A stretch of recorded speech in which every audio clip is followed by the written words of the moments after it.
this could be a very dangerous movement. Michael Duplessis, Cardle, out there to Tobias. On the left to Gerber. Will Gerber going for a try? Good tackle. He's still on his feet. Gerber going for it. Gerber scored.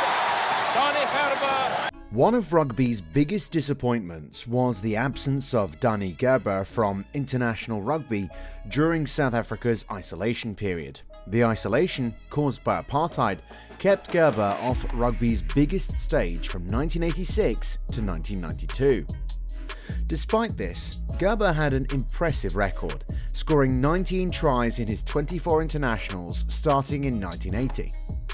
Even with his limited opportunities, he established himself as the best centre in international rugby. His brilliance in those few tests left fans to wonder what might have been if he had more chances to shine. Daniël Gerber was a versatile player, excelling as a centre, wing and inside centre. In my dream team, I've chosen him as an inside centre to pair with Philippe Sella. What a combination that would be. After watching Gerber's highlights, I must say he's the most powerful, exhilarating and elusive centre I've ever seen. It's frustrating for many that he only played 24 tests, but like so many things in life, we must cherish what we have and treasure every moment. He should be immensely proud of delivering some of the most thrilling rugby we've had the privilege to witness, even if it was brief. So where did it all start?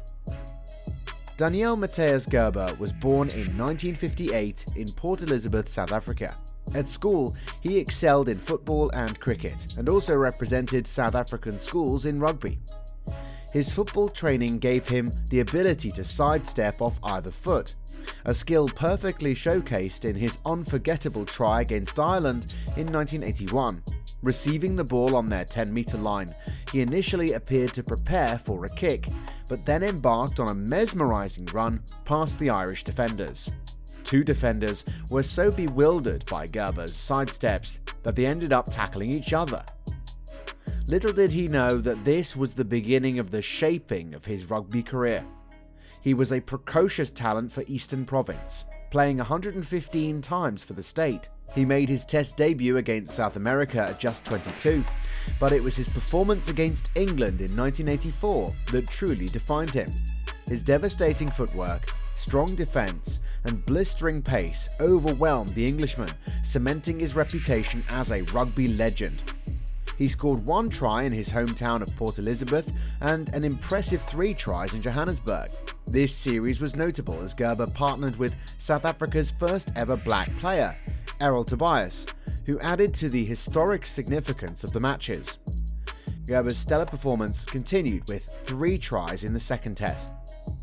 During the same year, the South American Jaguars toured South Africa once more, and Gerber added to his tally with 1 try and 1 conversion in Pretoria, along with another try in Cape Town. When it came to training, he had a professional player's mentality, incorporating long-distance running, swimming, weights, and circuit training to build his fitness and physique. Watching videos of him, he might deceptively appear stocky with his enormous thighs, but at 6 feet tall, he was a formidable presence on the field.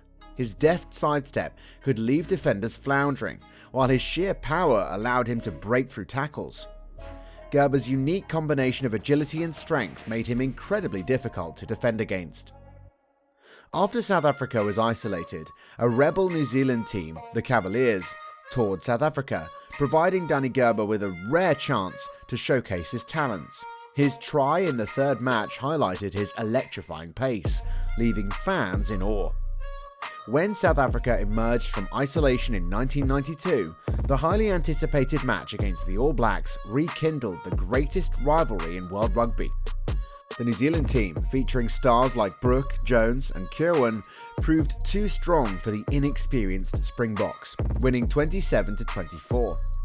However, Gerber was at his mercurial best, dazzling the crowd with 2 incredible tries. This match reminded everyone of the sheer brilliance and competitive spirit that defined South African rugby, with Gerber shining as a beacon of hope and talent. But this is just a drop in the ocean about his career. Rugby career.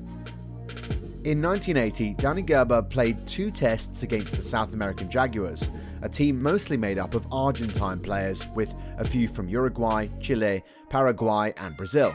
These matches took place in Montevideo and Santiago, and Gerber scored a try in each game. He also played 1 test against France in Pretoria without scoring any points, and participated in 1 other test that year. In 1981, he played 2 tests against Ireland, 1 in Cape Town, where he scored 2 tries, and 1 in Durban, where he didn't score any points. That same year, he joined the controversial Springbok Tour of New Zealand, playing in all 3 tests held in Christchurch, Wellington and Auckland, but didn't score any points. The tour ended in controversy as the Springboks lost due to a penalty awarded by the referee 4 minutes into injury time in the final test, despite Ray Mort's 3 tries in that game. Gerber also played the final test of 1981 against the USA in Glenville, but didn't score any points. 1 year later, he played 2 tests against the South American Jaguars again, scoring 3 tries in Pretoria and 1 in Bloemfontein. In 1986, amidst South Africa's isolation from international rugby, the controversial New Zealand Cavaliers toured the country against the wishes of the New Zealand Rugby Union. Gerber played in all 4 test fixtures held in Cape Town, Durban, Pretoria and Johannesburg, managing to score 1 try during the Pretoria game. In 1992, following a long period of isolation for South African rugby, Gerber returned for his final 5 test matches. He played against New Zealand in Johannesburg, scoring 2 tries, followed by matches against Australia in Cape Town without scoring, and France in Lyon and Parc des Princes, where he scored 1 try in each match. He retired from rugby in 1992 after a loss to England. His career, though cut short, was honoured when he was inducted into the International Rugby Hall of Fame in 2007, a fitting tribute for a player who could have easily played over 100 tests. Despite this accolade, he harboured regrets about missing the 2 Rugby World Cups in '87 and 1991. Gerber was described by Dr. Cecil Moss, the South African coach, as a freak in terms of physical ability, while former Springbok Morne du Plessis called him a real Springbok who had a love for running. Legendary commentator Bill McLaren even included him in his all-time 15, underscoring Gerber's extraordinary talent and enduring legacy in rugby.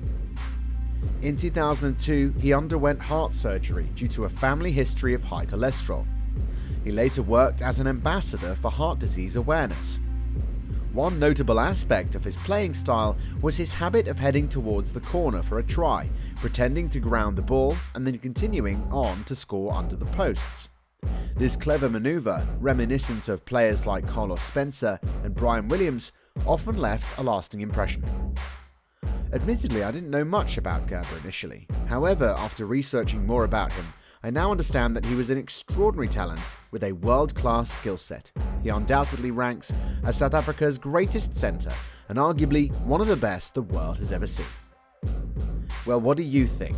Share your thoughts in the comment section below, and don't forget to like the video and subscribe to the channel for more captivating videos. See you in the next one.